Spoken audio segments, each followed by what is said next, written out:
C'est bon. Ma première question, je voudrais savoir pourquoi vous avez accepté cette interview alors que généralement vous avez plutôt tendance à refuser les interviews des médias dominants, considérés comme étant le solde du pouvoir ou de l'empire. Alors pourquoi vous avez accepté cette fois-ci? Alors j'ai accepté pour deux raisons.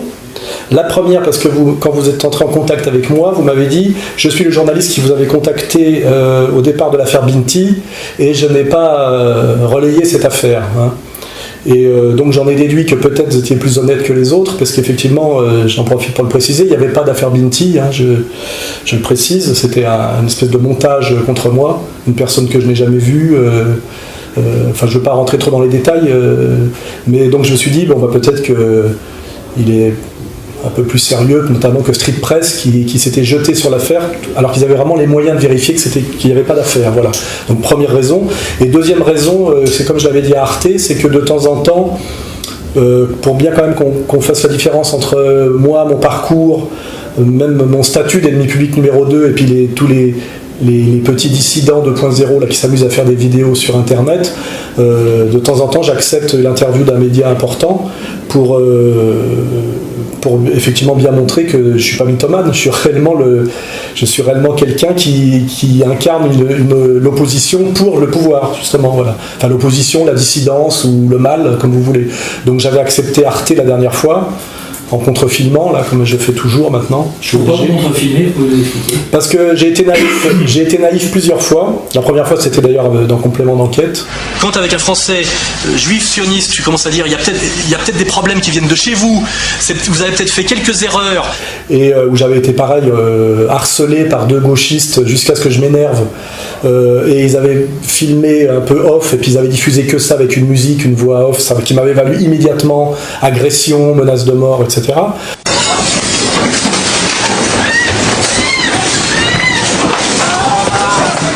Donc aujourd'hui, je pars du principe qu'il n'y a plus vraiment de... Enfin, il y a une espèce d'état de guerre médiatique, c'est-à-dire que c'est sans foi ni loi.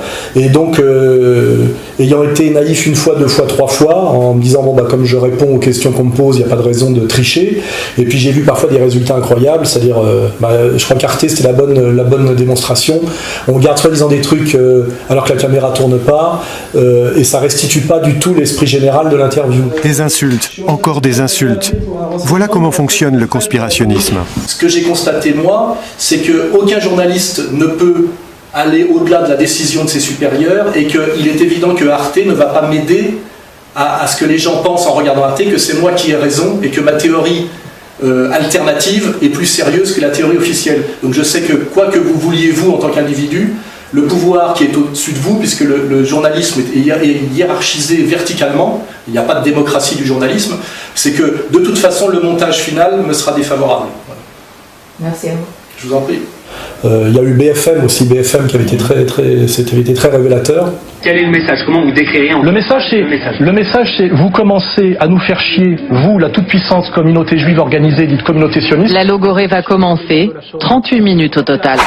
Dieudonné ne s'est pas soumis. Il a fait un spectacle inouï qui s'appelle Mes excuses. Il a toujours critiqué les communautarismes dans leur ensemble. Il s'est moqué aussi bien des musulmans que des catholiques, que des profs, que même des Africains, des Antillais, des Africains d'Afrique. Il fait tout le boulot, mais la seule communauté qui lui interdit de rire et de la critiquer, c'est la communauté juive organisée. Parce qu'elle en a les moyens et qu'elle a cette espèce de raideur par rapport à la critique. Maintenant, je contrefilme comme ça, j'offre à mon public la réalité de l'interview dans sa longueur, et les gens peuvent peut-être mieux se faire une idée de ce que je raconte et dans quel esprit je le raconte. Voilà, alors après vous avez votre logique, hein, vous vous dites que vous ne pouvez pas vous permettre un truc dans la même longueur, mais moi je vous dis, je suis très méfiant maintenant des médias dominants. Les gens qui me suivent comprendront pourquoi, et je me dis, en contrefilmant, au moins j'ai une espèce de preuve de la manière réelle dont ça s'est passé, au cas où le montage serait très mal intentionné, parce que vous savez très bien qu'on peut faire à peu près ce qu'on veut par le montage, hein. Quand on a été dans l'audiovisuel sérieusement, on le sait.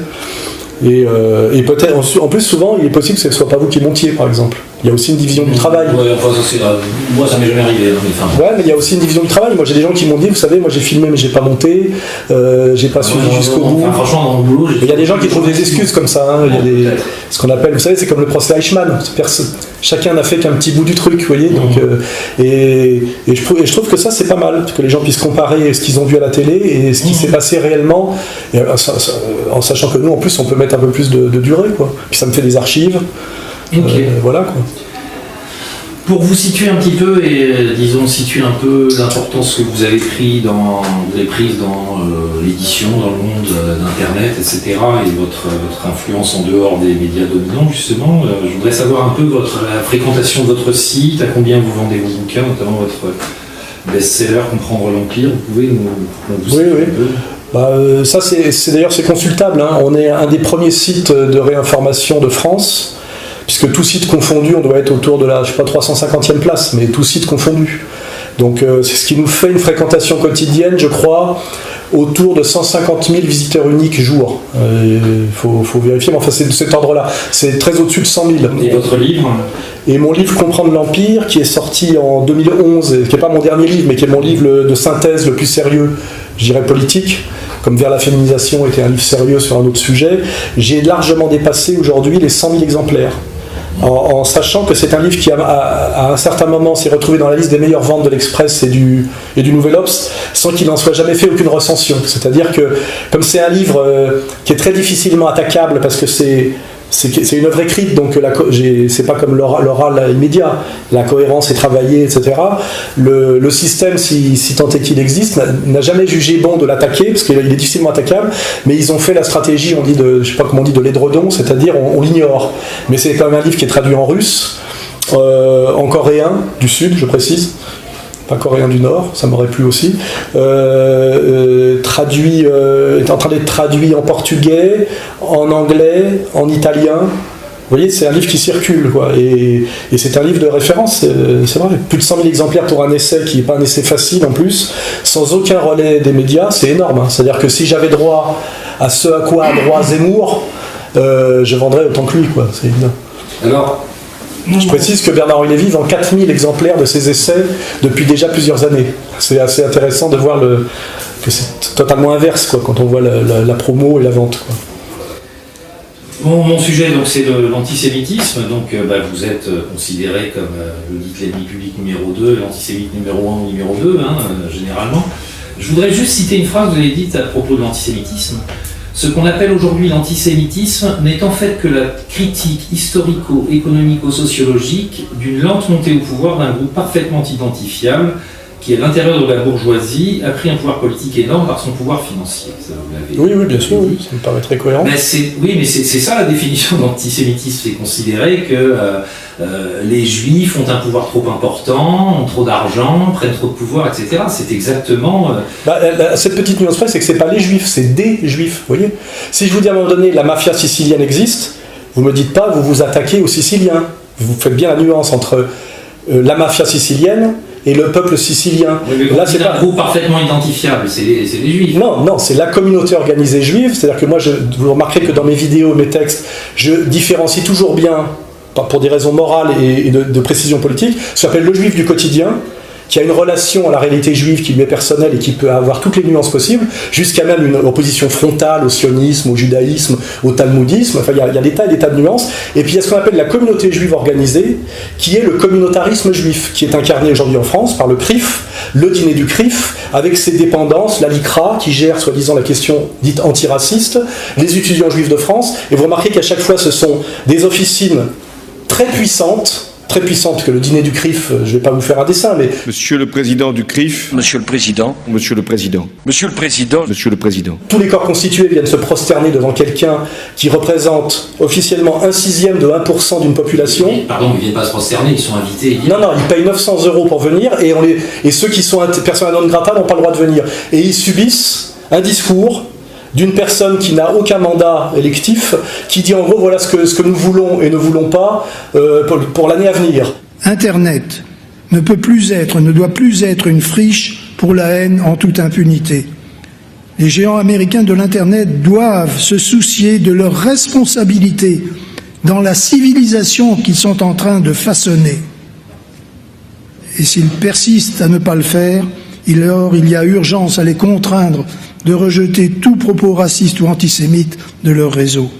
Et je veux dire, ça pose des problèmes aujourd'hui, au point même qu'Elisabeth Lévy s'en inquiète off. Eh ben, pose ta question sur le dîner du CRIF. On a droit à une question off à la fin. On a le droit à une question. Non mais, est-ce que vous allez un peu... Parce que si vous voulez, les gens ont été vachement choqués à l'ère Kuckerman de voir tous les ministres de la République défiler au dîner du CRIF pour se faire engueuler platement.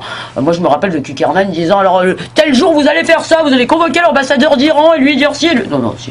Que Zemmour reconnaît que c'est un problème. Quand Napoléon a créé le CRIF, ce n'était sûrement pas pour qu'il se transforme en groupe de pression communautaire, mais tétanisé par la crainte d'être traité d'antisémite, hanté par le souvenir obsédant de Vichy, nos politiques de droite comme de gauche ont eu la faiblesse de tolérer ces dérives.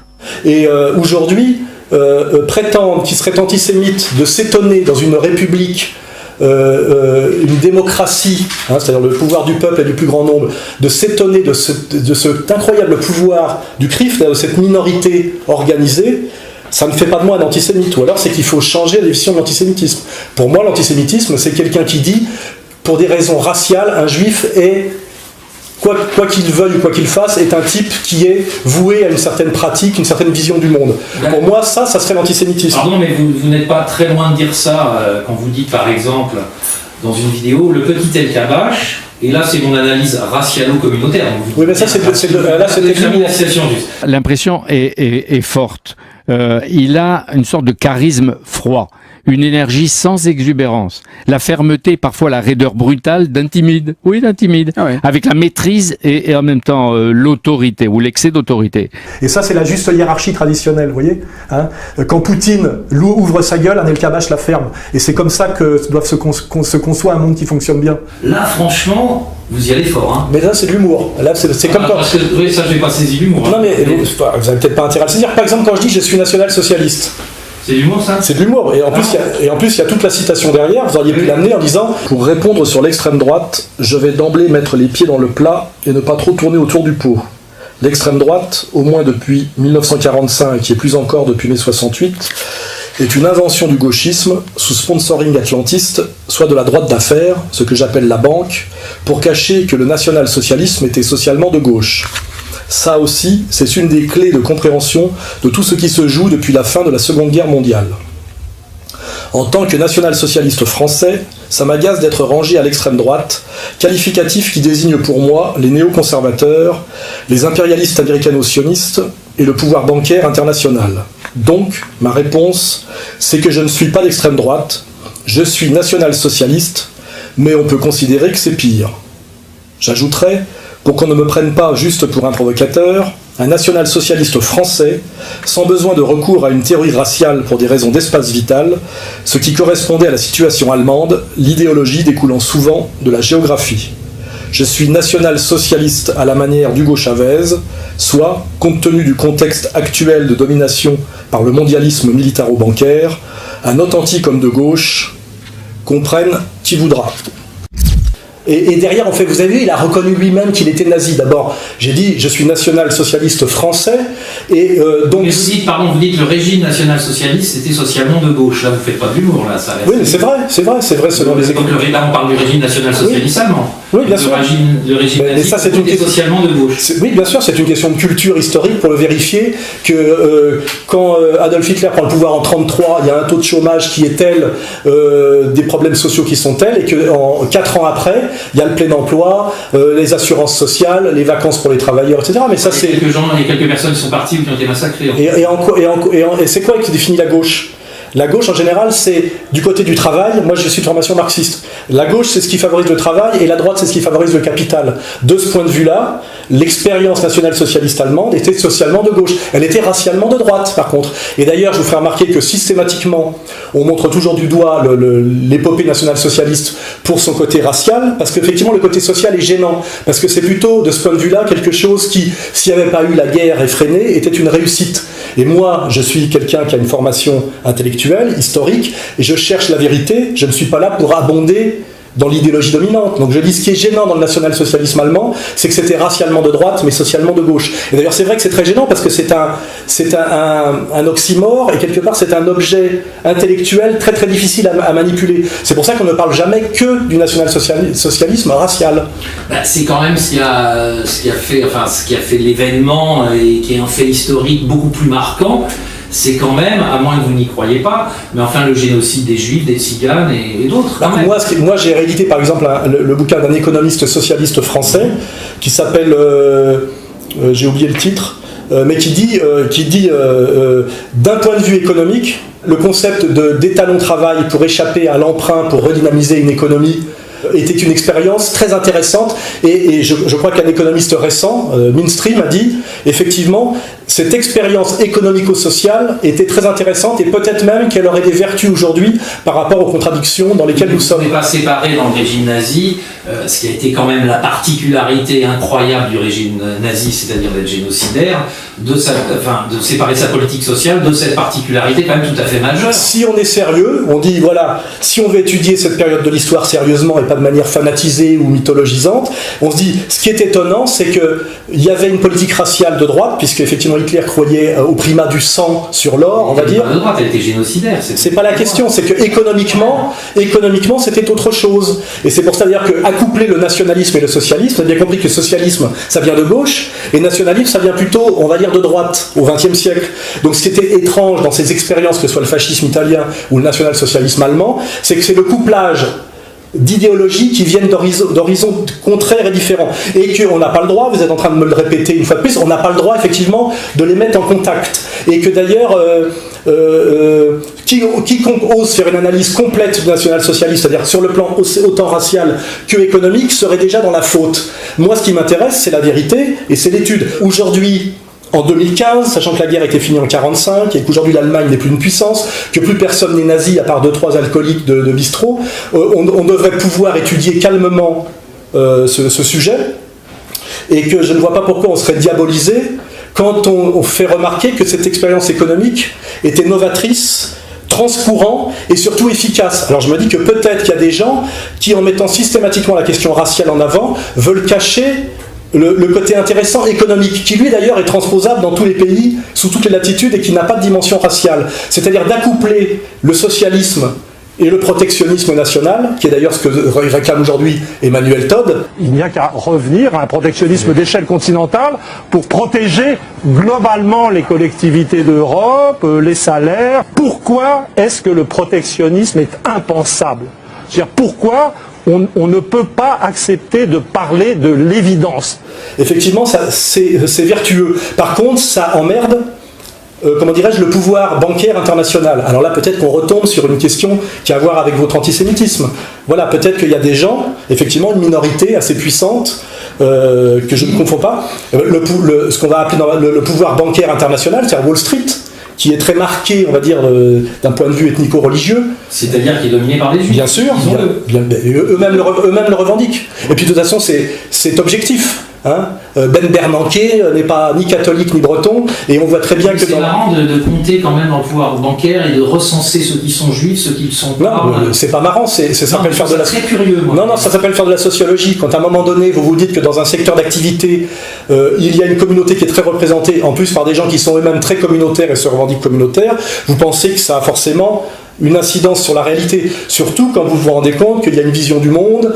Voilà. Quand Attali se vante de ce dont je vous parle, ça vous gêne pas? Les Juifs, le monde et l'argent, histoire économique du peuple juif, c'est publié chez Fayard. Et là-dedans, Jacques Attali aborde sans détour un sujet tabou. Il développe la thèse novatrice que le peuple inventeur du monothéisme, c'est-à-dire le peuple juif, est aussi le fondateur du capitalisme, et il ajoute, il n'y a pas de mal à ça. On peut, pour résumer de façon simpliste, dire qu'au fond, le protestantisme, c'est le second étage de la fusée du capitalisme ou de l'économie de marché, mais il ne faut pas oublier qu'il n'y a pas de second étage d'une fusée s'il n'y a pas eu le premier. Et le premier, c'est évidemment le monothéisme juif. Quand c'est lui qui le revendique en tant que juif, ça vous gêne pas. Quand c'est moi qui le dis en tant que goy, ça vous gêne. Ça veut dire qu'il faut être juif pour avoir le droit de dire qu'il y a un pouvoir bancaire juif. Oui, rien qui me gêne, je vous pose des questions. Hein, mais je constate que ce que vous appelez votre travail sociologique, ça consiste À faire le travail que les autres ne font pas. À compter le nombre de juifs dans la finance internationale. Pourquoi dans pas. les médias, j'imagine que vous faites pareil. Bien sûr, mais tout le monde le fait, tout le monde s'en rend compte, évidemment. Mais surtout, il y a une petite question, si vous voulez, à laquelle il faut absolument me répondre. S'il n'y a pas assez d'eux, eh bien, monsieur, il faut nous dire de quoi il y a trop.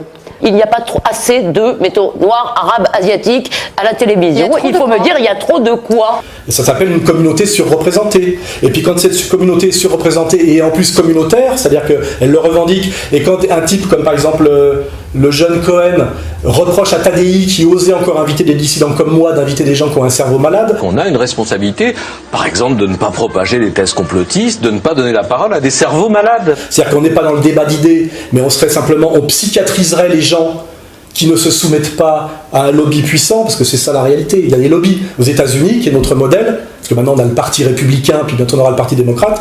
On admet aux États-Unis qu'il y a des lobbies. Aujourd'hui, par exemple en France, il y a un lobby LGBT qui se revendique tel. Et moi je pense qu'il y a un lobby juif. Mais je ne confonds pas le lobby juif et les juifs en général, puisque j'ai beaucoup de juifs qui sont avec moi. C'est ça que je veux dire. Jacob Cohen était à mes côtés, Gilad Atzmon est à mes côtés. C'est des juifs un peu très très spéciaux dans leur genre quand même. Pourquoi ils seraient spéciaux? Parce qu'ils ne sont pas strictement sionistes et communautaires? S'ils flirtent quand même un peu avec l'antisémitisme. Ah bon, il y a des juifs antisémites aussi alors? D'accord, dès qu'un juif n'est pas sioniste, talmudiste et dans la norme, il deviendrait antisémite. Il y a des juifs qui ne sont pas sionistes. Daniel Cohn-Bendit, que vous n'aimez pas, est un juif qui n'est pas sioniste, par exemple. Ça reste à vérifier. Il n'est pas dans ses discours. Pardon, excusez-moi. Quand vous dites que vous n'avez pas d'analyse raciale, excusez-moi, je suis obsédé par El Kabash, mais le petit El Kabash, et là c'est mon analyse communautaire. Vous pouvez citer 20 fois cette phrase parce que vous n'avez que celle-là et elle est dite avec humour. D'autant plus que Poutine n'est pas évident quand on... Ah non, mais moi j'ai beaucoup d'humour. Il y a des gens qui pensent que Dieudonné n'est pas un comique. Moi je pense que c'est le meilleur comique de France et tous les gens qui sont allés le voir le savent.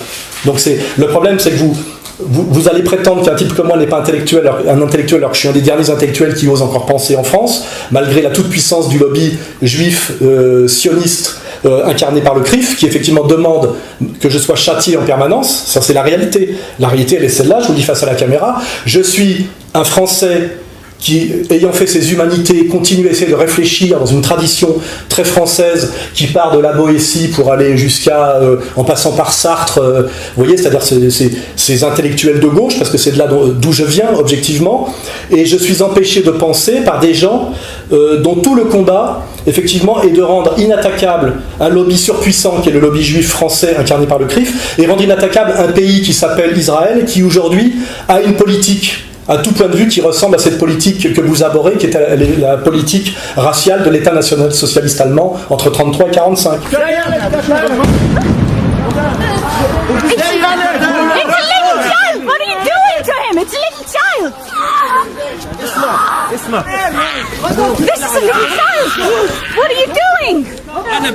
Pour vous, ce que fait Israël aux Palestiniens, c'est un peu ce que les nazis ont fait aux Juifs? Bien sûr, oui, c'est très proche, oui. Purification ethnique. Pas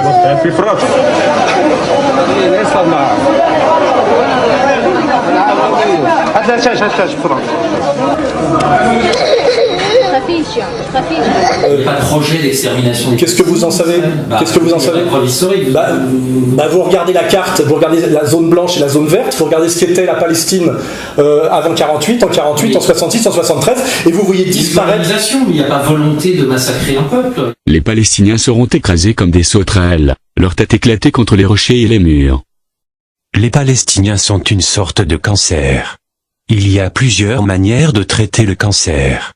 Certains pensent qu'il faut amputer des membres, mais moi, pour le moment, je me contente de leur faire une chimiothérapie. Les Palestiniens sont tous des combattants ennemis, et leur sang devrait leur retomber sur la tête. Cela inclut également les mères de martyrs, qui les envoient en enfer avec des fleurs et des baisers. Elles devraient suivre leurs fils, rien ne serait plus juste. Ça se discute quand on voit comment sont traités les Gazaouis. Il y a une volonté de désespérer, de tuer. Ces gens-là affirment qu'ils tuent des femmes et des enfants en conscience. Non, je pense que tout Français honnête qui a des valeurs de gauche non seulement est scandalisé par la politique israélienne, mais s'étonne effectivement, notamment que des journalistes comme vous, qui prétendent me chercher des poux dans la tête sur la question raciale, soient si complaisants avec Israël.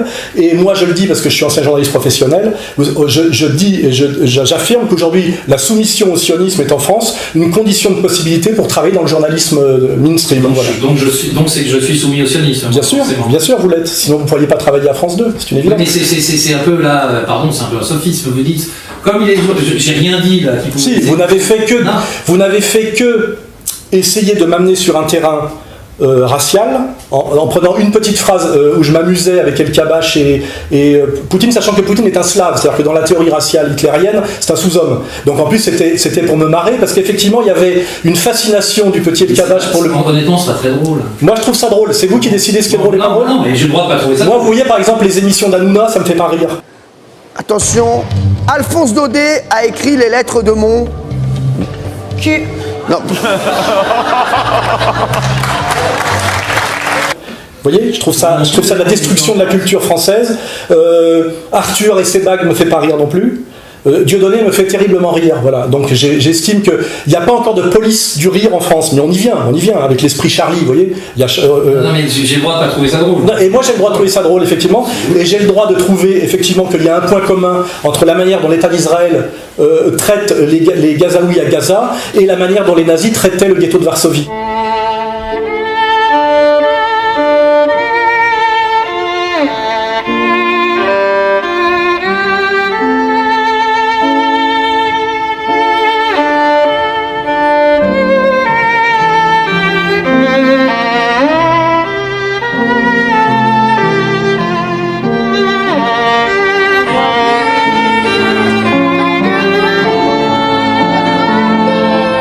Je trouve qu'effectivement il y a un point commun. J'ai le droit de le penser et il y a beaucoup d'éléments qui me permettent de le penser objectivement. Mais je pense que si vous me disiez à quelconque moment c'est pas faux, comme d'ailleurs la journaliste d'Arte qui m'a dit 2-3 fois off, je suis pas loin d'être d'accord avec vous sur certains sujets. Il y a des choses que vous dites que je suis complètement d'accord. Il y a des autres qui je ne suis pas d'accord. Mais elle le disait toujours off. Je pense que si vous étiez d'accord avec moi, vous auriez des gros problèmes pour travailler. Voilà. Et je le sais parce que j'ai vérifié l'évolution de journalistes comme Ardisson, comme Tadei, qui ont systématiquement été emmerdés quand ils n'étaient pas strictement alignés sur une ligne, on va dire, CRIF, sionisme. Les gens qui pensent qu'on n'a jamais marché sur la Lune, que le 11 septembre n'a pas existé, ou que les chambres à gaz... Mais ils ont le droit de... Qui dans les gens que vous avez... peut-être Soral, c'est à lui que vous faites allusion. Et que petit à petit, pour continuer à maintenir, je dirais, leur qualité de vie et leur pouvoir de consommation, ils ont fini par arrêter de donner la parole à des gens comme moi, à éviter certains sujets, et même à la fin, à apporter leur petite obole, à mettre au pot quand il le fallait, c'est-à-dire me cracher un peu dessus, etc. Est-ce qu'il y a des gens que vous ne recevriez pas en revanche? À part Dieudonné, à qui j'ai dit sur un plateau que je ne le recevrai pas, tant qu'il ne se leur a pas demandé pardon, il y a peu de monde. Peut-être Alain Soral aussi, que j'ai reçu à l'époque, et qui... Maintenant, il dit des choses que je ne peux pas cautionner en le recevant. Pardonnez-moi, mais je vais vous poser une question un peu brutale, mais je pense qu'elle est légitime et que beaucoup de gens se demandent ça, mais vous n'êtes pas un petit peu obsédé par les juifs, le sionisme et le CRIF quand même? Eh ben, j'ai l'impression aujourd'hui, moi, que c'est l'inverse. C'est-à-dire que aujourd'hui, c'est Shoah matin, midi et soir. Plus de 70 ans après, les survivants vous racontent comment ils sont sortis du camp de l'enfer. How do you feel about the fact that 6 million Jews were executed, killed? Yeah, no, I feel very sorry about it. I'm very, very sorry. But you did it! Amos Gitaï, votre film évoque la Shoah. Tzili, c'est une jeune juive, sa famille entière a été déportée, elle a réussi à échapper à la mort. Moi j'aimerais poser la question, comment se fait-il qu'on parle 10 fois plus aujourd'hui de la persécution des juifs par les Allemands en 40-45, on en parle 10 fois plus en 2015 qu'on en parlait en 2005, qu'on en parlait en 1995, c'est-à-dire que plus on s'éloigne de cette période, et moins notre période actuelle... Vérifier statistiquement.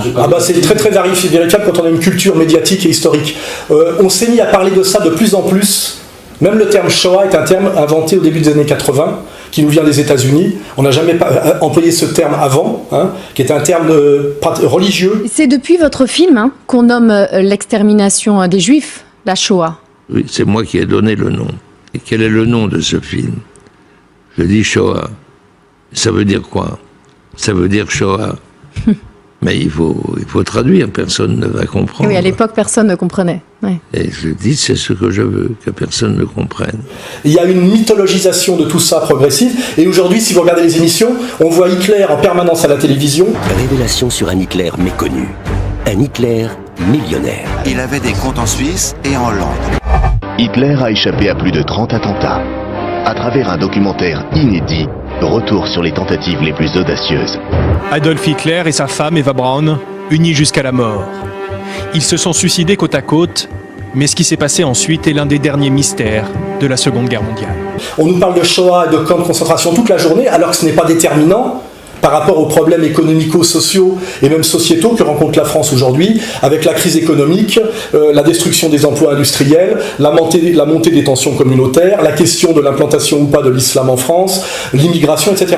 Pourquoi y a-t-il Shoah matin, midi et soir en France aujourd'hui dans les médias? Je vous fais cette promesse qui est un engagement. La République française n'oubliera jamais.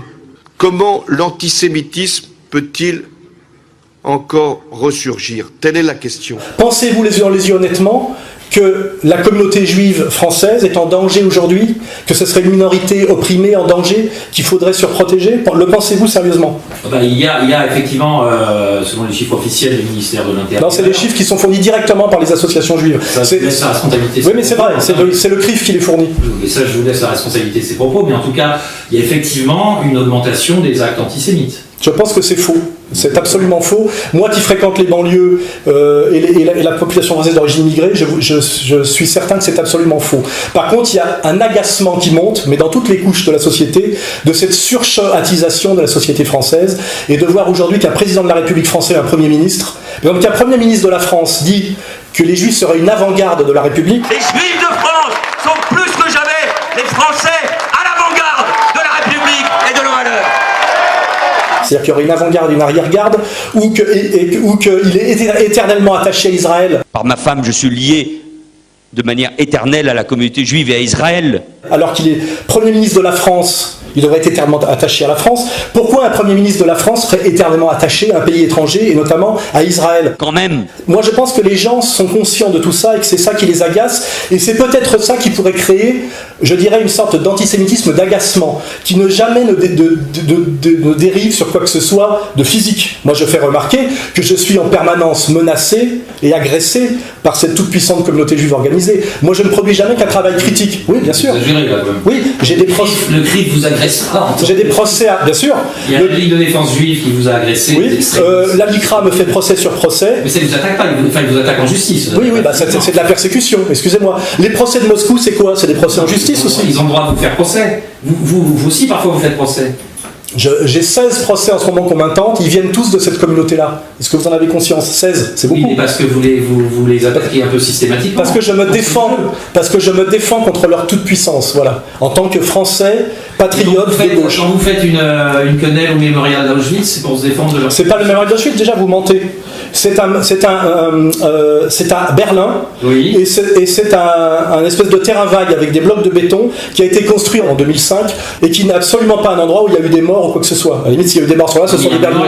Oui, c'est un mémorial, mais c'est-à-dire que c'est un lieu symbolique qui est le symbole de quoi? De la manipulation et de l'utilisation de la souffrance des Juifs des années 40 pour rendre incriticable un pouvoir juif contemporain qui n'a plus rien à voir avec lui, et rendre incriticable ce pouvoir juif et Israël. Voilà. Et c'est pour ça que j'ai fait cette quenelle, que je referai volontiers, pour dire je ne me soumets pas à cette manipulation, déjà parce que je trouve scandaleux qu'on se serve de mort pour autre chose. Et je ferai remarquer que M. Finkelstein dit la même chose dans un livre qui s'appelle L'industrie de l'Holocauste. Every single member of my family on both sides was exterminated. Both of my parents were in the Warsaw Ghetto Uprising. And it's precisely and exactly because of the lessons my parents taught me and my two siblings that I will not be silent when Israel commits its crimes against the Palestinians. And I consider nothing more despicable than to use their suffering and their martyrdom to try to justify the torture, the brutalization, the demolition of homes that Israel daily commits against the Palestinians. So I refuse any longer to be intimidated or browbeaten by the tears. Beaucoup de juifs de gauche et d'israéliens de gauche disent la même chose que moi. Moi, ce qu'on me reproche, c'est de le dire en tant que français, patriote, goy. Et ce qui devrait vous scandaliser en tant que journaliste, c'est que ce geste, qui n'a aucune connotation, il n'y a pas de loi, m'a valu en première instance une condamnation à 30 000 €. C'est-à-dire qu'aujourd'hui en France, pas en Corée du Nord, pour un geste que j'ai fait le 1er septembre 2012, devant des blocs de béton, sur un smartphone mis sur mon Facebook, je me retrouve condamné par l'institution judiciaire française à 30 000 € d'amende. Ça devrait vous choquer, parce que ça ressemble à un pouvoir dictatorial, vous voyez. Et je pense que c'est très grave, parce qu'il y a des gens qui ont pu ne pas aimer ça. Et moi, je ne demande pas qu'on aime tout ce que je fais. Moi, il y a des choses qui m'agacent terriblement. Oui, mais pardon, mais il y a quand même un mémorial de la déportation, je ne sais pas comment il s'appelle. Vous faites ça là, c'est pas innocent. Non, c'est pas innocent, mais ça ne tombe pas sous le coup de la loi. Non, vous pouvez comprendre la différence. C'est un peu une injure à la mémoire des gens. Non, c'est un pied de nez aux manipulateurs des gens qui sont morts, c'est-à-dire au sionisme international, qui aujourd'hui se sert de la Shoah comme bouclier pour justifier toutes les exactions, tout ce qu'ils commettent contre les Palestiniens. C'est à la fois pour rendre Israël incritiquable et pour rendre M. Kuckerman et le CRIF incritiquable. Aujourd'hui, la manipulation permanente de la souffrance de la Shoah est faite objectivement et systématiquement pour rendre incritiquable l'État d'Israël et la toute-puissance du CRIF en France. Vous voulez que je vous l'écrive, que je vous le répète 20 fois? C'est ça la réalité. Et c'est ce que tous les Français comprennent en réalité, pratiquement. Simplement, ils ont peur. En réalité, nous vivons aujourd'hui dans un régime de terreur exercé par le CRIF et ses dominions. Et ça, là, vous allez... Bien sûr. Dès qu'un type se fait choper en ayant eu une phrase un peu déplacée sur cette question, il se dépêche de demander pardon. C'était avant-hier au Caire. Au milieu d'un discours, le PDG d'Orange glisse une petite phrase qui met le feu aux poudres. Notre intention est de retirer la marque Orange d'Israël, de mettre un terme à notre partenariat. Il se dépêche de demander pardon, où il est, flagellé, humilié en public, lapidé médiatiquement, et il commence à avoir des problèmes pour travailler. Ce spectacle absurde ne sera pas pardonné, dit-il. J'appelle le gouvernement français à publiquement rejeter les déclarations et les agissements malheureux d'une compagnie dont il est en partie propriétaire. Merci, Monsieur le Premier ministre, pour cette invitation. C'est un honneur de vous rencontrer ce matin. Chaque fois qu'on a voulu mettre un type sur la touche, on a fait comme ça. Je vous rappelle que ça a commencé par le général de Gaulle, qui en novembre 1967 a parlé du peuple sûr de lui et dominateur, parce qu'il était contre la politique israélienne en disant que ça allait créer une situation de conflit permanent au Moyen-Orient. Un peuple d'élite, sûr de lui-même et dominateur. Il avait parfaitement raison. Or, je veux dire, je vais vous faire remarquer que novembre 67, et après il y a mai 68, et l'année d'après il a dégagé. Je vous citerai aussi. là pour le faire dégager, alors mai 68. Je pense, oui, bien sûr, oui. C'est les sionistes qui ont fait mai 68. Je pense qu'il y a effectivement une volonté de déstabilisation du général de Gaulle, mais je vais vous citer un exemple. Pardon. Juste mai 68 pour vous, pour que vous êtes sûr, j'ai bien compris, c'est une manipulation des sionistes. En partie, bien sûr, pour déstabiliser de Gaulle. Exact. C'est la première révolution colorée ou révolution orange qui a eu lieu, et vous pouvez le comprendre juste quand vous regardez ce qui se passe en Ukraine, quand vous avez vu ce qui s'est passé dans les anciens pays satellites de l'ex-URSS. Oui, ça s'appelle de la manipulation politique à haute échelle, bien sûr. Mais je vais vous prendre un exemple. Est-ce qu'il y a des faits qui vous permettent de dire ça? J'ai écrit là-dessus. Oui. Mai 68 est manipulé. Oui, bien sûr. La manière dont la droite gaulliste, sioniste, avec Missov, Poher, etc., ont lâché de Gaulle après sa déclaration de déclaration de guerre en fait à Israël et à Israël qui effectivement emmerdait de Gaulle. Et effectivement, après, il y a eu toute son aile sioniste qui l'a lâché. Et c'est la raison de son échec au référendum, bien sûr. Oui. Mais j'étais sur mai 68. Mais non, mais je vais vous prendre un exemple encore plus simple, parce que visiblement, vous n'avez pas travaillé le sujet et on ne va pas pouvoir garder tout ça. Quand M. El-Kabash passe le président de la République, François Mitterrand, à la question. On voit bien que d'ici au mois de juillet, on va encore vous redemander que la France présente des excuses pour ce qui s'est passé à Vichy. Votre position est toujours la même. Ils attendront longtemps, ils n'en auront pas. La France n'a pas d'excuses à donner, ni la République. À aucun moment je ne l'accepterai. À qui vous pensez que François Mitterrand, président en exercice en fin de deuxième mandat, s'adresse-t-il quand il parle à El-Kabash? De qui El-Kabash est-il le mandataire quand il pose cette question à Mitterrand? Et à qui Mitterrand répond-il sur cette caméra devant tous les Français? Au tout-puissant lobby juif incarné aujourd'hui par le CRIF. Et il dit bien c'est la politique de la haine et dans 100 ans encore. Vous recommanderiez à vos successeurs, s'ils sont de droite, d'adopter la même attitude. Ils feront ce qu'ils veulent, mais bien sûr. Pas de recommandation à faire. Non, mais parce que la pression va se faire également sur eux. Dans 100 ans, peut-être aussi encore. Ouais. Qu'est-ce que ça veut dire? C'est l'entretien de la haine. Voilà, vous voyez. Donc j'ai l'exemple de Gaulle, j'ai l'exemple de Mitterrand, j'ai l'exemple de Raymond Barre, qu'on reprendra aussi. Le lobby juif, pas seulement en ce qui me concerne, est capable de monter des opérations qui sont indignes. Et je tiens à le dire publiquement. C'est une méthode ignoble que je subis moi-même par ce même lobby juif. Vous voyez, je suis simplement un intellectuel français, un peu courageux, c'est tout. Ce que je dis... Excusez-moi de vous interrompre, mais vous dites que mai 68 a été une création, une manipulation des sionistes. J'aimerais savoir quels sont les faits précis qui vous laissent penser ça. J'ai écrit là-dessus, il y a des livres là-dessus, il y a notamment un livre de Paul-Marie Couteau très précis là-dessus. Renseignez-vous, je ne vais pas vous faire une démonstration maintenant. Je pense que quiconque... Parce que vous n'avez pas de faits précis. Si, bien sûr, j'ai des tas de faits précis, mais je peux vous dire la même chose. Quiconque a tenu tête au pouvoir sioniste international se fait en général à rencontre des problèmes. C'est le cas d'Assad aujourd'hui, ça a été le cas de Chavez, ça a été le cas de Kadhafi, c'est le cas de Viktor Orban en ce moment en Hongrie, ça peut même être le cas du président suédois Olof Palme. À la recherche d'une troisième voie, Olof Palme soutient des mouvements de libération dans le monde entier. La Suède est alors un des seuls pays à financer l'ANC de Nelson Mandela, vu par beaucoup comme une organisation terroriste communiste. Une épine dans le pied de l'administration Reagan? Oh oui. Il soutenait des mouvements radicaux qui n'étaient pas forcément communistes, mais dont les intérêts politiques coïncidaient avec ceux de l'Union soviétique dans certains domaines. Il était ingérable. Le comité secret se saisit du dossier. Et il y a des documentaires qui sont sortis d'ailleurs récemment sur les chaînes. Qui l'ont assassiné quand même pas c'est l'Empire américain. C'est aujourd'hui Oui, c'est aujourd'hui la thèse officielle et c'est sur les médias mainstream. Et c'est dans des documentaires que j'ai vu récemment, même sur Arte ou sur la 2 le soir. Oui, bien sûr, Olof Palme a été assassiné. En 1986, Olof Palme prévoit une visite à Moscou. Au menu, la politique de sécurité commune et la question des sous-marins.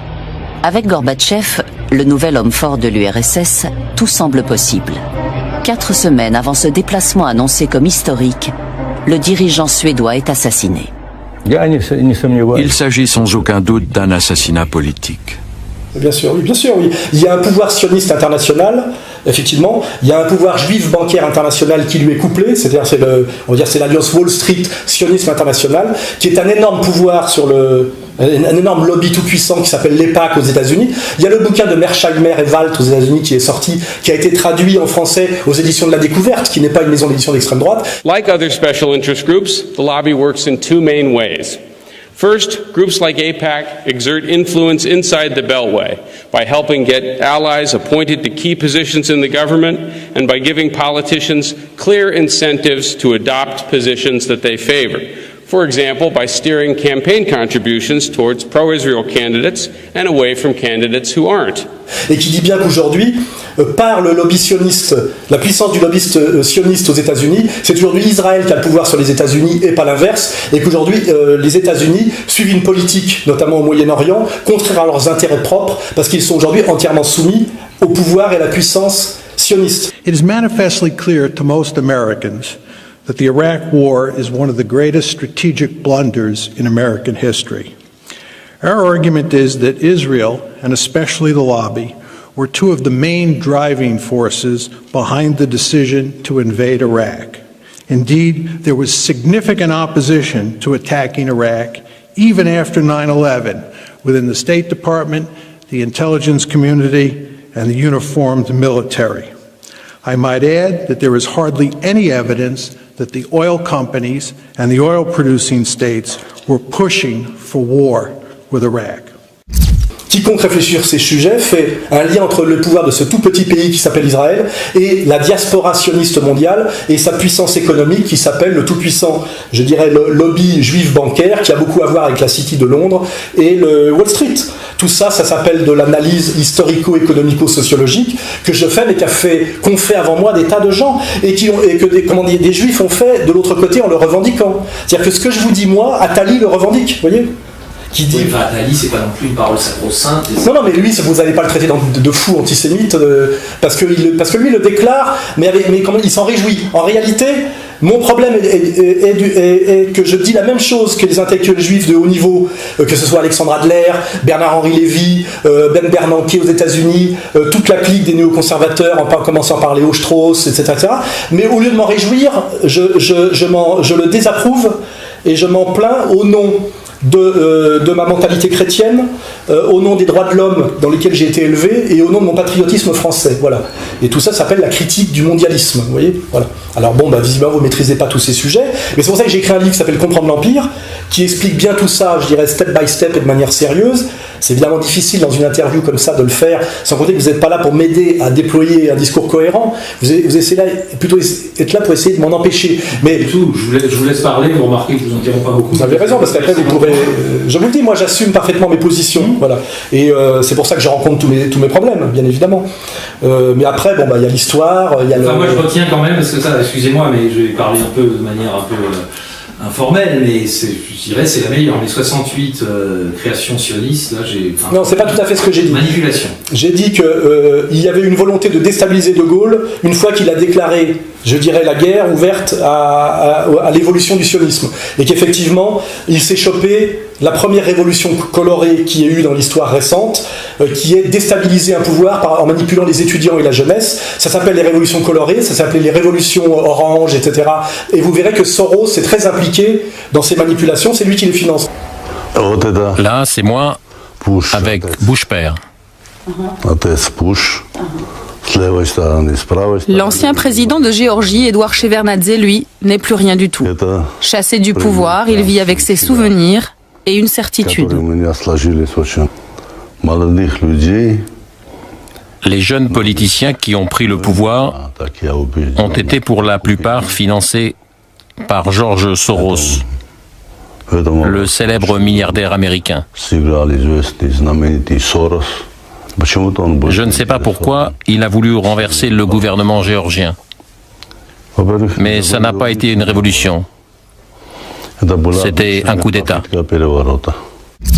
Et Soros... mais je veux dire, Soros n'est jamais que le successeur d'autres manipulateurs avant lui. Il y a eu Kissinger, etc. Et ces gens-là sont quand même très impliqués, comment dirais-je, sur le plan communautaire, dans leur vision du monde, etc. Ils ne sont pas juste juifs par hasard, vous voyez ce que je veux dire, voilà. Donc il y a bien, tout ça existe bien, c'est de la sociologie sérieuse, bien sûr. Il y a bien un pouvoir juif international, comme je vous dis, que je ne confonds pas avec la réalité des juifs du quotidien, de même que je ne confonds pas, je veux dire par exemple un nationaliste français qui aurait une vision très précise de la France avec le citoyen français qui, tout en étant patriote quand il regarde un match de football, a son quant à soi sur des tas de sujets, vous voyez, c'est-à-dire que tout le procès qui me fait est un procès d'amalgame. Vous essayez de me faire dire, ou vous dites, oui mais quand vous dites les juifs, vous dites tous les juifs. Je dis non, des juifs. Il y a, je dirais, une communauté organisée qui s'appelle le lobby juif, on va l'appeler comme ça, et puis il y a par ailleurs les juifs du quotidien. Et je dis bien, je ne fais pas l'amalgame, parce que pour faire l'amalgame, il faudrait être racialiste, et là on tomberait dans quelque chose de délirant. Vous avez des analyses racialo-communautaires quand même. J'en ai très peu, j'en ai beaucoup moins que les juifs eux-mêmes, quand on regarde leurs textes fondateurs, puisque pour être juif, je vous signale monsieur, auquel vous échapperai, il faut que votre mère soit juive, pour être sûr que le sang soit purement juif. Donc effectivement, les derniers racialistes qui existent dans leur manière d'être communautaire, il me semble, ce sont peut-être les juifs, car eux existent de façon totalement raciale, bien sûr. Un juif, c'est quelqu'un... Les juifs, vous n'avez pas dit les juifs. Oui, mais parce que justement, il y a des juifs qui ne se sentent pas juifs, bien qu'ils soient de sang juif. Parce qu'ils disent, effectivement, que le quant à soi, l'idiosyncrasie, la vision du monde n'est pas liée au sang. Mais les 3/4 des juifs qui m'agressent pensent que, par exemple, il y a des juifs qui me disent, mais moi je suis sioniste parce que je suis juif. Je dis, mais vous n'êtes pas obligé d'être juif et sioniste. C'est pas parce que vous êtes né dans une communauté que vous devez intégrer une idéologie. Or, qu'est-ce que c'est que le racialisme? C'est penser que l'idéologie se transmet par le sang. Et bien ça, c'est un gros problème juif contemporain. C'est qu'il y a beaucoup aujourd'hui de juifs qui pensent que parce qu'ils sont nés juifs, ce qui est d'ailleurs très ambigu, parce que souvent on voit des types en Palestine occupée qui sont des ashkénazes, c'est-à-dire des blonds aux yeux bleus, qui n'ont aucun rapport avec la population sémite, mais qui fantasment un texte écrit 5 siècles avant Jésus-Christ. You and your fucking Jesus could kiss my ass, okay? Go away. Screw you. Go away. Screw you, you Nazi. You fuck. Don't take camera. I break your camera. Don't take picture. This is my land, you This is not your land, it belongs to these families. Man, you son of a bitch! I'm gonna kill you and the Palestinians. This is my land. God gave it to me.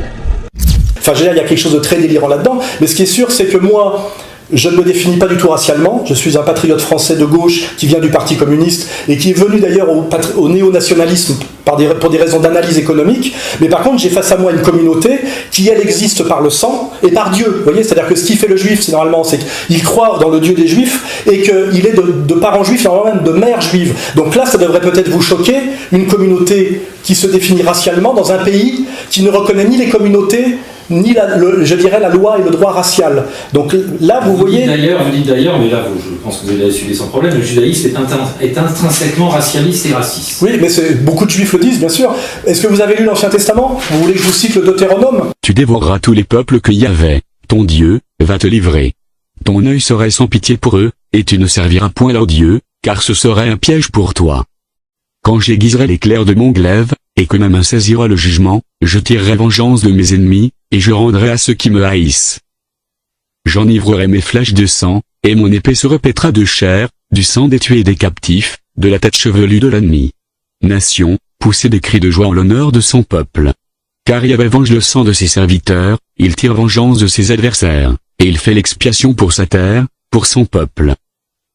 C'est un projet de purification ethnique qui ressemble beaucoup à ce qui se passe aujourd'hui dans l'Israël. En fait, Israël aujourd'hui accomplit, après s'être fait passer pour une expérience laïque et nationaliste de type néo-européenne, accomplit ni plus ni moins que le projet biblique.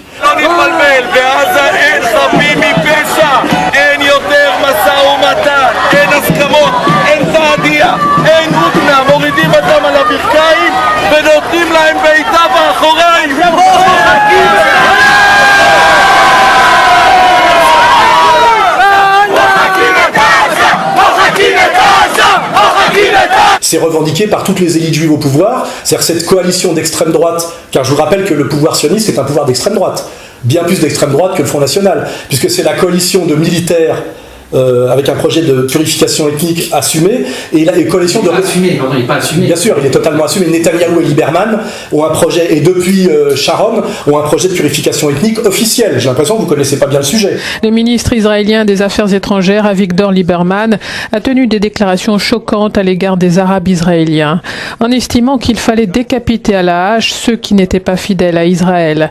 Des propos tenus dimanche. Je voudrais dire que quiconque est avec nous devrait tout obtenir comme il le mérite, a déclaré Lieberman. Mais pour ceux qui sont contre nous, il n'y a rien à faire. Nous devons prendre une hache et couper leur tête. Autrement, nous ne survivrons pas ici.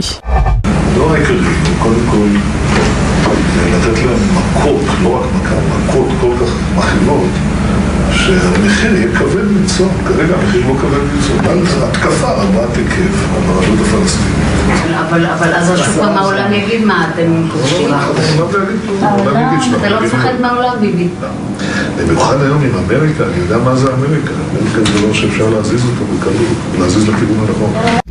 Donc, on a bien aujourd'hui au pouvoir en Israël une coalition de religieux extrémistes et racistes et une coalition de militaires d'extrême droite. Or, aujourd'hui, le CRIF et les gens qui m'attaquent se réclament tous d'Israël, et pas d'un Israël d'opposition, de l'Israël de Netanyahou. Les gens qui m'attaquent en même temps que me traiter de raciste et d'antisémite sont eux des racialistes et des gens d'extrême droite. Ça devrait peut-être vous poser des problèmes de réaliser aujourd'hui que les gens qui ont en charge ce qu'on appelle l'antiracisme institutionnel en France sont non seulement des racistes, mais les seuls racistes de France. Parce que personne ne se positionne racialement. Les musulmans, c'est une religion prosélyte qui n'est pas raciale. Moi, en tant que patriote même, qui peut me sentir parfois proche du Front National, c'est un nationalisme non racial, c'est un patriotisme d'adhésion. Je veux dire, finalement, les seuls racialistes aujourd'hui et les seuls racistes sont la communauté juive organisée. C'est objectif. Donc comment se dit-il ? Vous ne pouvez pas dire c'est objectif. Je le dis, et je le dis devant votre caméra, bien sûr, oui. Ils se définissent racialement par le sang et par Dieu. Donc ce sont des religieux et des raciaux. Et ils ont non seulement le pouvoir sur la France, c'est évident, le CRIF a le pouvoir sur la France, bien sûr. Le Premier ministre français qui s'appelle Monsieur Valls a, comment dirais-je, fait allégeance totalement, effectivement, au CRIF et à Monsieur Kuckerman. Je le redis ce soir, avec toujours la même émotion, toujours la même envie, la même sincérité. Sans les Juifs de France, la France ne serait plus la France. La République se tient à vos côtés. Il dit les choses de manière particulièrement claire. Il a dit, je vous l'ai dit, l'antisionisme c'est de l'antisémitisme. Il a dit, la France sans les Juifs, ça n'est pas la France. Et dans les actes, il le montre également. On n'a qu'à voir comment ça s'est passé au moment de l'affaire Charlie, comment il est allé suivre M. Netanyahou à la grande synagogue de la rue des Victoires. Tout ça ne vous a pas choqué? Pas du tout, non. C'est vous qui avez un problème avec la démocratie, les idées de gauche, l'antiracisme, etc. C'est pas moi. En fait, moi, j'ai pas bougé de mes positions, finalement, de l'extrême gauche des années 70, et vous êtes entièrement soumis pour continuer à manger à cette idéologie d'extrême droite qui, aujourd'hui, a pris le pouvoir en France, qui s'appelle la dictature sur la France de la communauté juive organisée. J'y peux rien. Donc, je suis un valet de la communauté juive organisée. Bien sûr, c'est une évidence, oui. Oui, bien sûr, c'est une évidence. Bien sûr. Sinon, vous ne seriez pas là. Vous êtes le premier à faire celle-là. Non, je suis pas le premier. Vous verrez quand on mettra la vidéo sur Internet que ça viendra comme commentaire. Bon, oui, de toute façon, ça viendra, oui, mais ça, c'est pas... Juste quand même, pardon, j'ai pris certaines de vos déclarations, mais il y en a qui me font assez rigoler, quoi. Vous voyez, donc si elles vous font rigoler, ça prouve bien qu'elles sont... Non, enfin, je rigole au second degré, parce que je trouve ça tellement indigne d'un intellectuel comme vous, enfin, l'intellectuel que vous affirmez être. Quand vous dites, lors d'une interview, en parlant de votre échec ou du boycott dont vous avez fait l'objet, selon vous, dans le monde du spectacle, du cinéma, etc., vous dites « j'ai été massacré par les deux qui tiennent ce milieu, les PD et les Juifs ». Alors, quiconque travaille dans le cinéma sait que les deux lobbies... je voulais que je réponde ou pas? Oui, quiconque travaille dans le cinéma sait qu'il y a deux lobbies puissants dans le cinéma, le lobby juif et le lobby homosexuel. Vous prenez Dominique Besnard à table et vous lui dites « bon, Dominique, maintenant que tu es bien au cinéma, on va s'amuser à en parler comme ça ». Dans n'importe quel dîner mondain pour rigoler, tout le monde le reconnaît. Tout le monde, je dis bien tout le monde. Alors comment un homme comme vous, qui n'a plus rien à prouver, a-t-il accepté de tourner dans un court-métrage gratuitement? Quelquefois, on se trompe. Je suis tombé dans des catastrophes, quelquefois. Ils étaient tous pédés, je peux pas.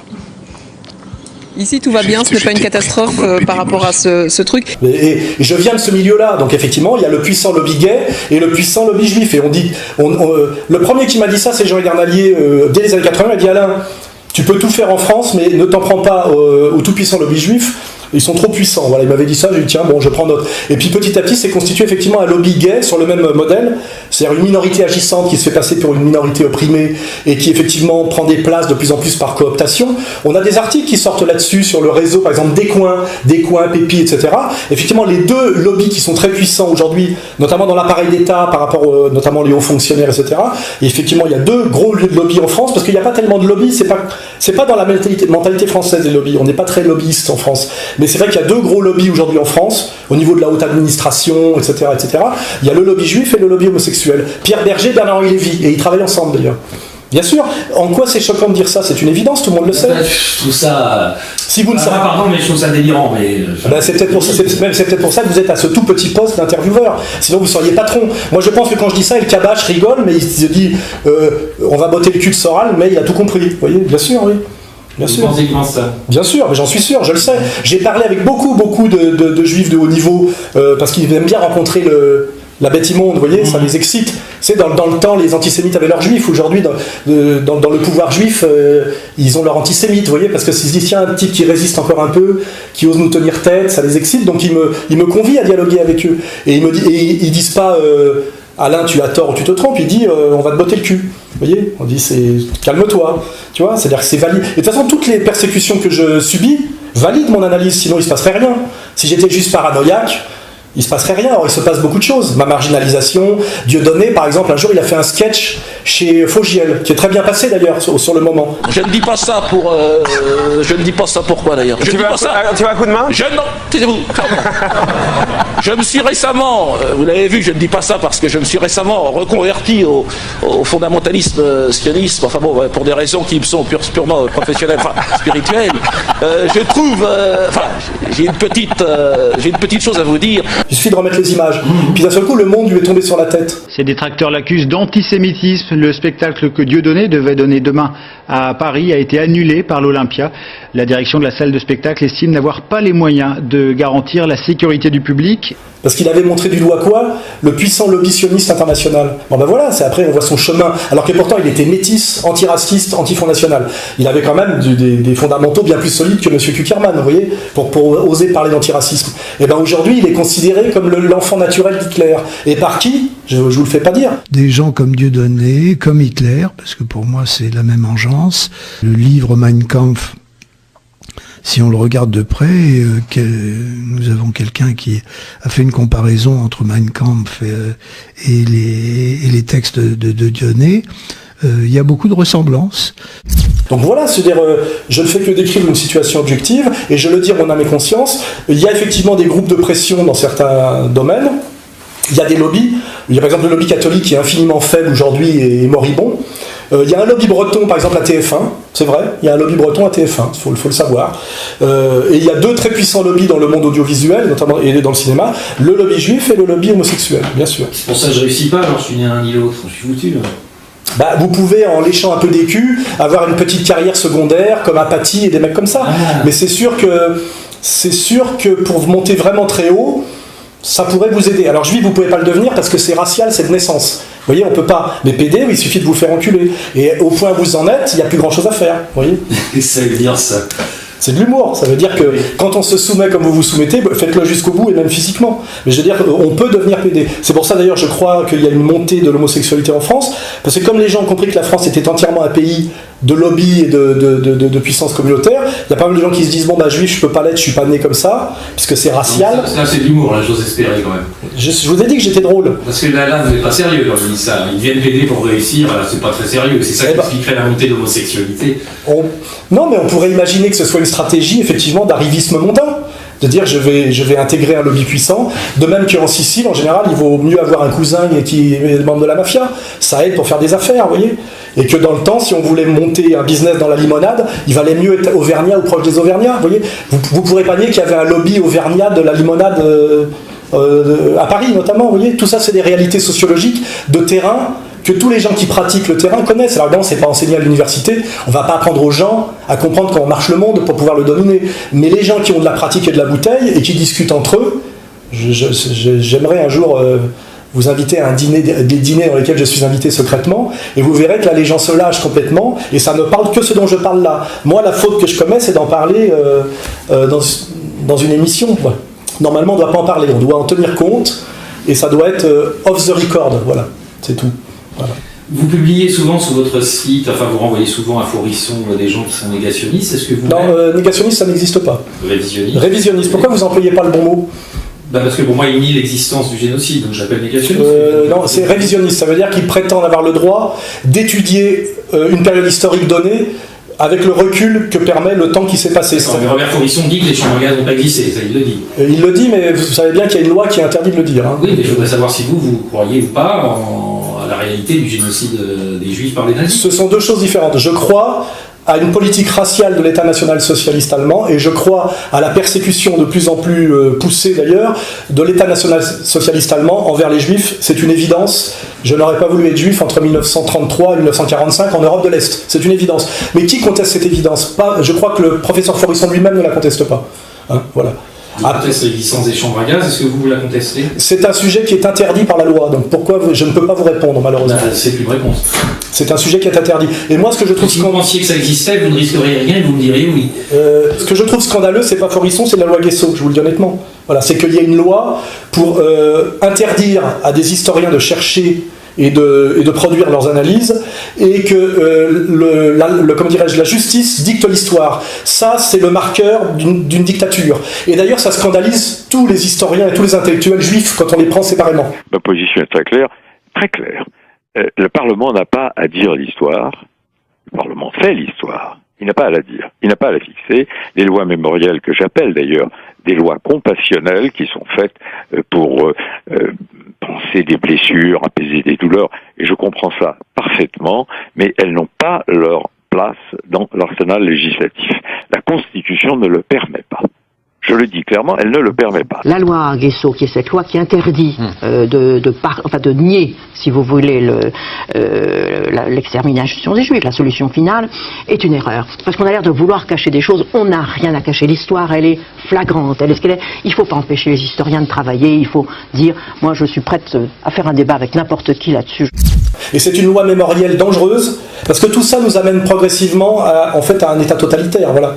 C'est ça, le problème, il est là. Moi, j'estime que ma liberté de réflexion et de pensée est un garant de la démocratie française. Et j'estime que vous faites un travail qui ressemble beaucoup au commissaire politique sous Staline, vous voyez, avant 1936. C'est votre rôle objectif. Voilà.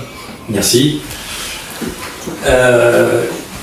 Si vous êtes si souvent attaqué en justice ou publiquement, etc., c'est parce que des gens considèrent que, de par vos propos, vos écrits, etc., assez violents, en tout cas envers la communauté, ce que vous appelez la communauté juive organisée. C'est vrai, c'est le bon terme, je suis content que vous l'employiez. Je reprends le vôtre. Vous portez une responsabilité, éventuellement, dans l'augmentation de l'antisémitisme en France. Je n'y crois pas à la montée de l'antisémitisme en France. Je crois que s'il y a une montée de l'agacement, les responsables, et les seuls responsables, sont le CRIF, la LICRA et l'Association des étudiants juifs de France. Ces gens-là, par leur arrogance et leur pouvoir illégitime et surpuissant, agacent. Et même encore pour aller plus simplement, le plus grand responsable de la montée de l'antisémitisme en France est, à mon avis, depuis 30 ans, Bernard-Henri Lévy. Vous voyez ? Lui fait monter l'antisémitisme. Je pense que moi, non. Pas du tout. Mais c'est-à-dire qu'en fait, quand il y a de l'antisémitisme, c'est toujours la faute des juifs ou de certains juifs, quoi. Très souvent, oui, bien sûr. Ah oui, d'accord. Quand on étudie, par exemple, ce qu'on appelle les pogroms en Pologne au XVIIIe siècle, on se rend compte, comme disait Gilad Atzmon, que ce sont ce qu'on appelle des jacqueries, des révoltes de paysans pauvres contre des abus, les abus d'une minorité communautaire juive, oui, bien sûr. Donc c'est un peu de leur faute. Bien sûr, oui. Suivi des pogroms, oui. Oui, bien sûr, oui, bien sûr. Mais de toute façon, quand on est un historien sérieux, vous voulez que je vous cite Bernard Lazare ? Vous savez qui est Bernard Lazare ? Oui, oui. C'est un des grands intellectuels juifs, un des pionniers de la défense de Dreyfus. Il a écrit un livre. Le dernier livre qu'il a écrit, le dernier livre avant de mourir qu'il a écrit, qui s'appelle L'antisémitisme, son histoire et ses causes. Et le paragraphe inaugural de ce livre, dont je suis l'éditeur et le préfacier, c'est: partout où les Juifs, cessant d'être une nation, prête à défendre sa liberté et son indépendance, se sont établis, partout s'est développé l'antisémitisme, ou plutôt l'antijudéisme. Il faut donc, puisque les ennemis des Juifs appartenaient aux races les plus diverses, qu'ils vivaient dans des contrées fort éloignées les unes des autres, qu'ils étaient régis par des lois différentes, gouvernés par des principes opposés, qu'ils n'avaient ni les mêmes mœurs, ni les mêmes coutumes, qu'ils étaient animés d'esprits dissemblables, ne leur permettant pas de juger également de toutes choses. Il faut donc que les causes générales de l'antisémitisme aient toujours résidé en Israël même, et non chez ceux qui le combattirent. C'est une bonne réflexion, n'est-ce pas ? Comment se fait-il que cette communauté rencontre depuis 2500 ans l'hostilité partout, chaque fois qu'elle reste un moment quelque part? C'est une bonne question, et je pense que... Répondez-y. Je pense qu'il est possible qu'il y ait une partie de cette communauté, une minorité agissante, qui ait un comportement dominateur, comme le disait Charles de Gaulle, qui crée petit à petit une hostilité. Par exemple, aujourd'hui, l'incroyable pouvoir de Bernard-Henri Lévy, qui n'a aucune justification. Vous êtes un peu obsédé par Bernard-Henri Lévy, hein. Il est un peu obsédant, oui, il est très très présent. Il se permet de déclarer une guerre en Libye qui fait qu'aujourd'hui on a des milliers de Noirs qui se noient en Méditerranée et qu'on a un énorme problème d'immigration à régler qu'on n'avait pas du temps de Kadhafi. Est-ce que ce chaos-là vous va? Vous nous dites mais bien sûr qu'il ne me va pas. Mais bien... Vous nous dites, et pourtant vous nous dites que c'est meilleur que sous Kadhafi. Je crois que si les fruits de la liberté sont amers aujourd'hui, il vaut mieux ça. Donc effectivement, c'est un gros problème, Bernard-Henri Lévy. Ça fait 30 ans ou 40 ans qu'il déclare des guerres en Yougoslavie, qu'il est de tous les mauvais combats. Ça fait 40 ans qu'il ouvre sa gueule, alors que tous les intellectuels, et je parle Derrida, Raymond Aron, c'est-à-dire des grands intellectuels, ont dit que c'était un escroc intégral. Comment se fait-il que ce type ait autant d'autorité, alors qu'en réalité, il n'est rien?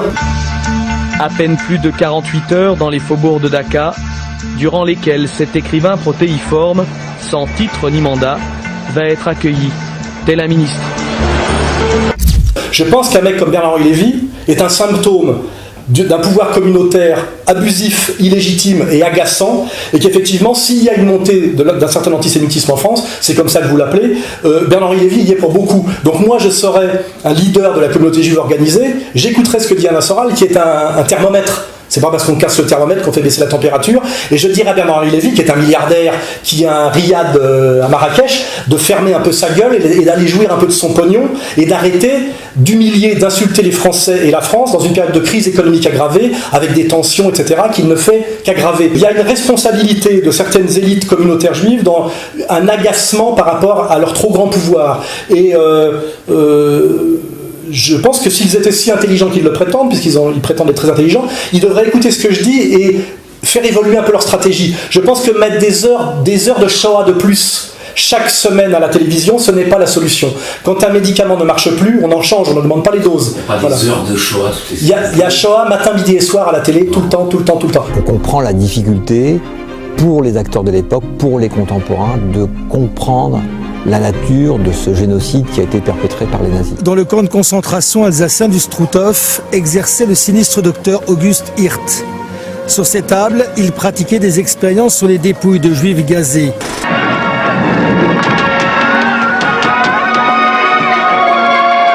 On passe notre temps. Regardez cette semaine combien on a eu. Vous êtes objectivement pour moi de mauvaise foi, voilà. Et je m'adresse à ma propre caméra à moi. Tout le monde voit qu'il y a, alors que c'est une période historique qui s'éloigne de plus en plus, à tout bout de champ, on nous parle de la Shoah, d'Auschwitz, pour tout et n'importe quoi. C'est devenu le maître étalon de tout. Oui, mais on parle plus des juifs. Mais on parle parce qu'il y a eu 6 millions.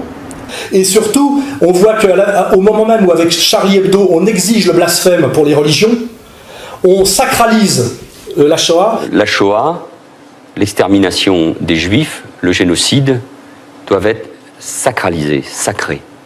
Et ça devient une religion de substitution. Car moi, j'ai été condamné récemment pour blasphème. Vous voyez, en gros, c'est ça l'histoire de la quenelle de Berlin. Donc, en même temps qu'on oblige avec Caroline Fourest, qui est un des bras armés de Bernard-Henri Lévy et de la règle du jeu, on oblige le blasphème pour les religions, notamment la religion catholique, qui est la religion qui fait, je dirais, la longue histoire de France, et la religion musulmane, qui correspond quand même à 5 ou 10 millions de personnes un peu fragiles socialement en France, et qui ont des difficultés d'adaptation. On oblige au blasphème contre ces deux religions, mais par contre on interdit le blasphème pour une religion qui ne dit pas son nom et qui est pour moi la nouvelle religion de substitution et la religion impériale, qui est cette religion de la Shoah, et qui, je vous le dis, interdit en fait dans les faits de critiquer la politique génocidaire d'Israël sur les Palestiniens, et aussi la toute-puissance du CRIF en France, c'est-à-dire la toute-puissance de la communauté juive organisée sur le monde occidental. C'est une analyse objective, c'est la mienne, je la maintiens, et je pense qu'elle est partagée par beaucoup et beaucoup de gens. Voilà, et de plus en plus de gens, et je pense même qu'il est même dangereux de me laisser dire ça à la télévision, parce que beaucoup de gens diront mais il n'a pas tort ce Soral. Et si vous arrivez parfois pendant toute une journée de ne pas penser aux Juifs?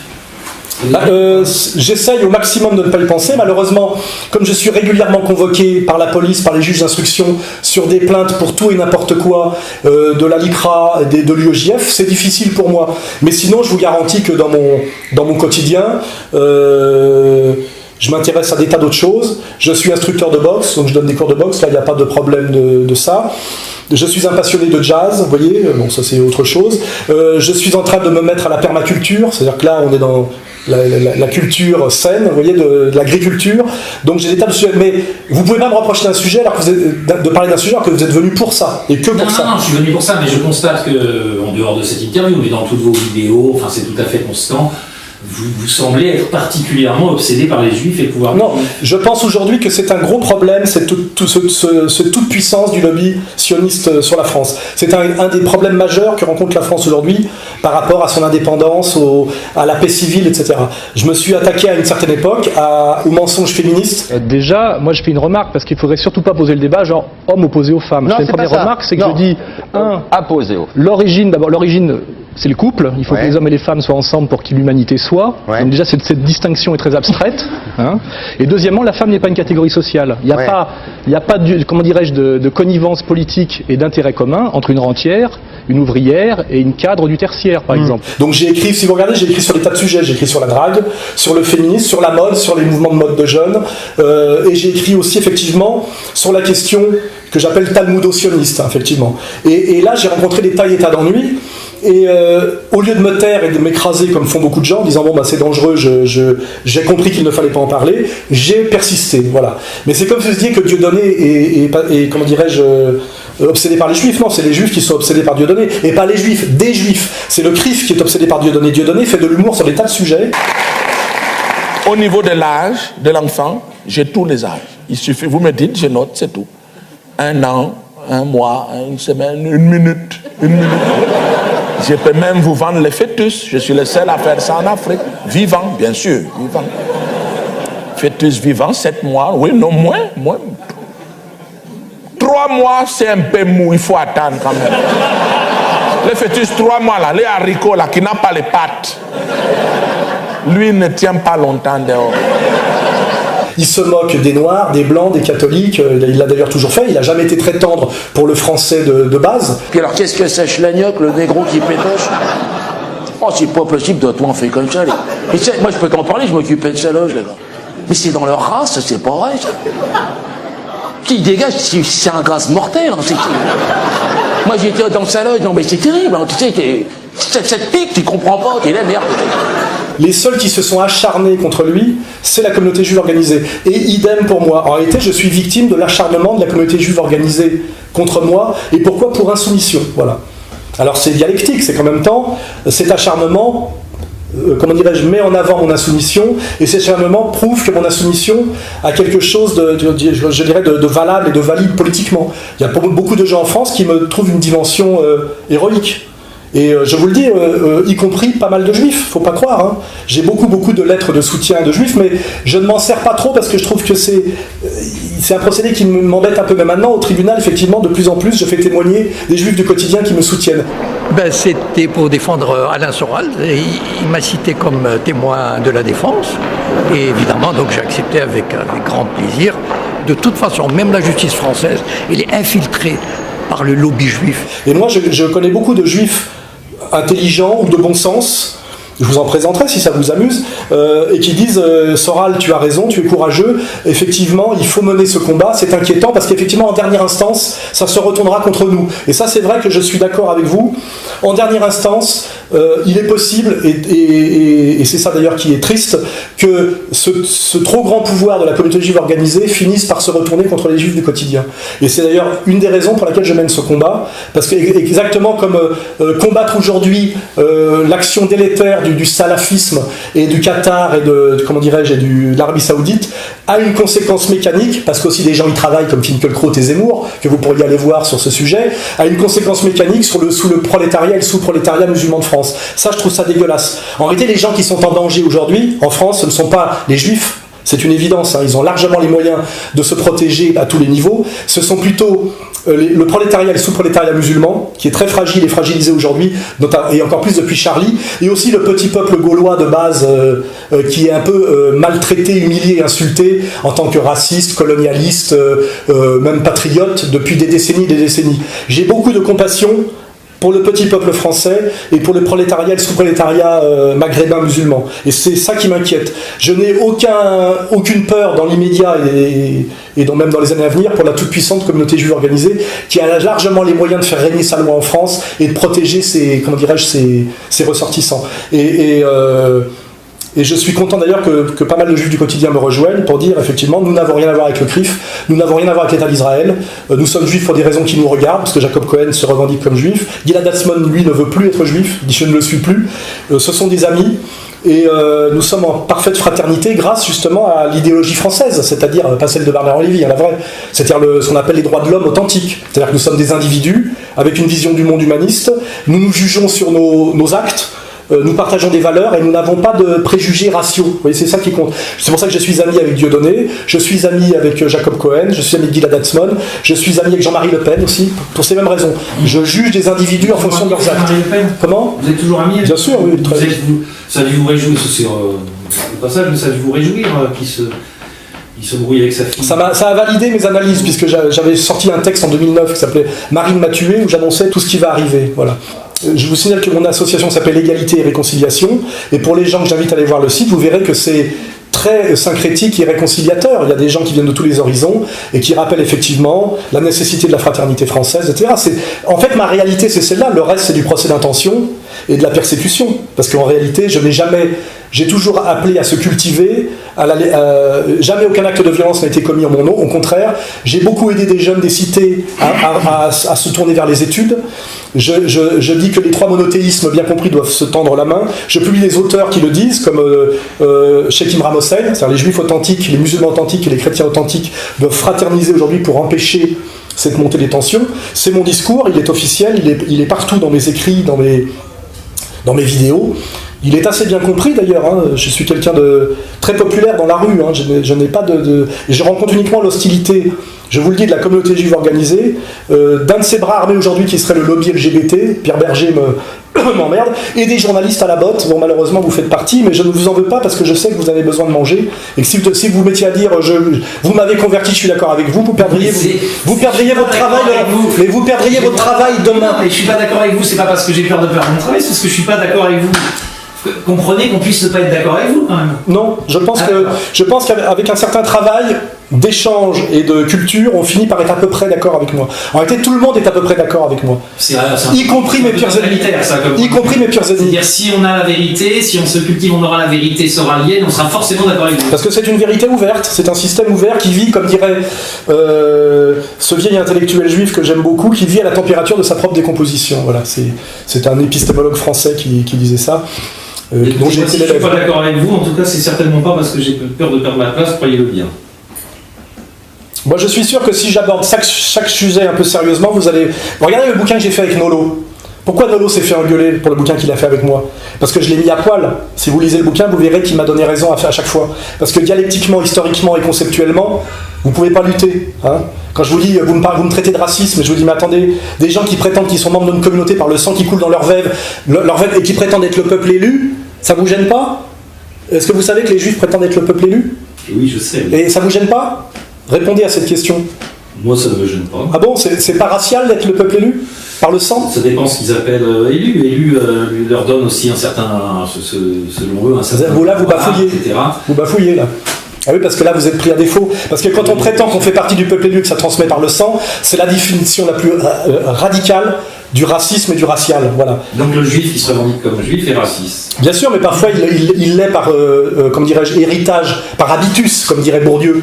Il est né là-dedans, mais il peut faire un travail déchirer le voile du tribalisme et rejoindre finalement la communauté des humains. En réalité, la vraie question, elle est là. C'est qu'aujourd'hui, on est dans un monde universaliste et droit de l'hommiste qui peut participer à peu près, auquel peuvent participer les bouddhistes, les chrétiens, les musulmans, puisque c'est des religions ouvertes et qui ne sont pas raciales et qui sont prosélytes. Et le problème aujourd'hui qui reste, c'est qu'on a un petit groupe de gens qui se définissent racialement et par l'élection divine. C'est-à-dire qu'ils pensent qu'ils sont supérieurs à vous par le sang qui coule dans leurs veines et parce que Dieu les a choisis. Excusez-moi, mais ça, c'est la définition radicale du racisme. Et les gens qui me persécutent pour racisme en France, c'est ça leur valeur, c'est ça leur quidtum, c'est ça leur présupposé. C'est pas moi qui leur fais un procès d'intention. C'est le contenu explicite de la Torah, et c'est le contenu explicite du Talmud, et c'est leur rapport à l'autre, voilà. Hein, et vous-même, vous êtes très gêné par rapport à ça. La notion de peuple élu est très gênante. Elle est très gênante dans une démocratie égalitaire et laïque. Comment se fait-il que dans une démocratie égalitaire et laïque, les gens qui se prétendent le peuple élu donnent des leçons d'antiracisme aux autres à travers le CRIF, la LICRA et les étudiants juifs de France? C'est une contradiction totale, vous voyez pas. Vous semblez oublier qu'il y a dans les antiracistes, il y a des non-juifs quand même au passage. Non, c'est pas ce que je viens de dire. Là, vous êtes dans la sophistique. Je vous dis, il n'est pas normal que les gens qui gèrent l'antiracisme en France, notamment la LICRA, la Ligue contre le racisme et l'antisémitisme, soient un bras armé de la communauté juive organisée, qui elle-même se réclame de l'État d'Israël et se définit par la race et par le sang comme peuple supérieur, peuple élu. Il n'y a pas que la LICRA, il y a le MRAP aussi, qui n'est pas tenu par les juifs que je sache. C'est un dominion.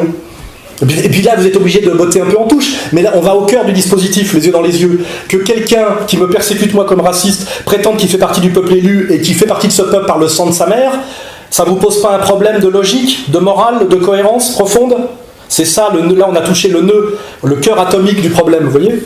C'est moi qui ai raison, c'est moi l'antiraciste, vous voyez? Et le raciste, c'est M. Kuckerman qui me persécute. Et c'est moi qui suis légitime car je représente finalement le bon sens français, la démocratie française et le petit peuple français en souffrance. Et je suis persécuté par M. Kuckerman, qui lui prétend qu'il m'est supérieur par la race, par le sang et par Dieu. Voilà. Donc c'est sa croyance, on a la liberté de culte en France. Mais ça s'appelle la liberté de culte dans la sphère privée. Je n'empêche personne de croire à ce qu'il veut dans la sphère privée, mais qu'il me persécute dans la sphère publique, et que aujourd'hui un Premier ministre de la France, qui au passage est naturalisé français en 82 et qui est catalan, se dise éternellement attaché à... C'est un peu gênant. Aux États-Unis, il n'aurait pas pu. Vous voyez, il faut être né aux États-Unis pour être président aux États-Unis. Il sera peut-être notre prochain président. Qui est un type normalement qui devrait montrer qu'il aime la France plus que tout, puisqu'il est un Français récent. Il est Premier ministre de la France et il dit qu'il est éternellement attaché à Israël. Ce qu'aucun autre dirigeant français, y compris ceux d'aujourd'hui, ont fait. Quand même. Et il était éternellement attaché à un pays d'extrême droite, effectivement, qui fonctionne sur une constitution qui s'appelle la Torah, qui est un texte religieux, extrémiste, raciste et génocidaire. Tes esclaves et tes servantes qui t'appartiendront, tu les prendras des nations qui t'entourent. C'est d'elles que vous achèterez serviteurs et servantes. Vous pourrez aussi en acheter parmi les enfants des étrangers qui séjournent chez vous, et parmi leurs familles qui vivent avec vous, qu'ils auront engendrés dans votre pays, et ils seront votre propriété. Vous les laisserez en héritage à vos enfants après vous, pour les posséder comme une propriété. Ils seront perpétuellement vos esclaves. Yahvé, ton Dieu, chassera peu à peu ces nations devant toi. Tu ne pourras pas les exterminer promptement, de peur que les bêtes sauvages ne se multiplient contre toi. Yahvé, ton Dieu, te les livrera, et il jettera parmi elles une grande consternation, jusqu'à ce qu'elles soient détruites. Il livrera leur roi entre tes mains, et tu feras disparaître leur nom du dessous les cieux. Personne ne tiendra devant toi, jusqu'à ce que tu les aies détruits. Là, je vous roule je vous piétine. Si on discute des heures et des heures, et si vous aviez l'honnêteté à un moment donné de m'inviter sur un plateau et de parler aux Français face à Kuckerman, je le mets en slip, vous voyez ? C'est moi l'antiraciste, et c'est lui le raciste, c'est une évidence. Donc mon combat est légitime, et je le mènerai jusqu'au bout. Voilà. Et c'est un combat difficile et courageux. Et je ne suis pas le premier à l'avoir mené, et je vous le dis aussi, les meilleurs juifs l'ont mené aussi. C'est ça qu'il faut le savoir. Les meilleurs juifs des élites juives ont mené le même combat que moi. Je citerai Karl Marx pour commencer. Je citerai même Freud, si vous avez lu Moïse et le monothéisme, son dernier livre. Car moi, contrairement à vous, j'ai beaucoup lu. Vous voyez ? Et vous verrez, et je vous le dis, c'est ça qui est rassurant.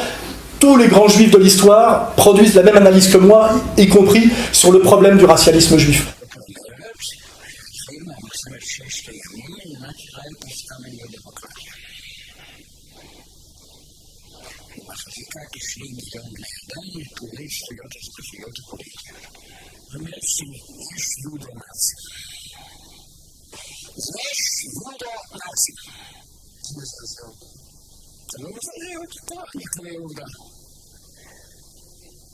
אני באתי את חולי רק מפני שיש בני אדם שאינם יודעים את התורה הזה, ואני צריך להשמיע את זה בצדכם בכל רע.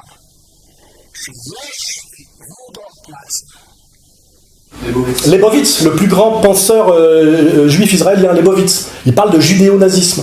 C'est-à-dire que moi, en fait, j'ai des ennuis parce que je dis ça en tant que goy, voilà. Quand on est juif, ça passe un peu mieux. Et puis aussi parce que je suis patriote, et aussi parce que je suis chauve, j'ai pas les cheveux longs et les yeux bleus. Donc là, il y a un préjugé racialiste que je serais un arien, vous voyez. Je subis aussi tout ce racisme.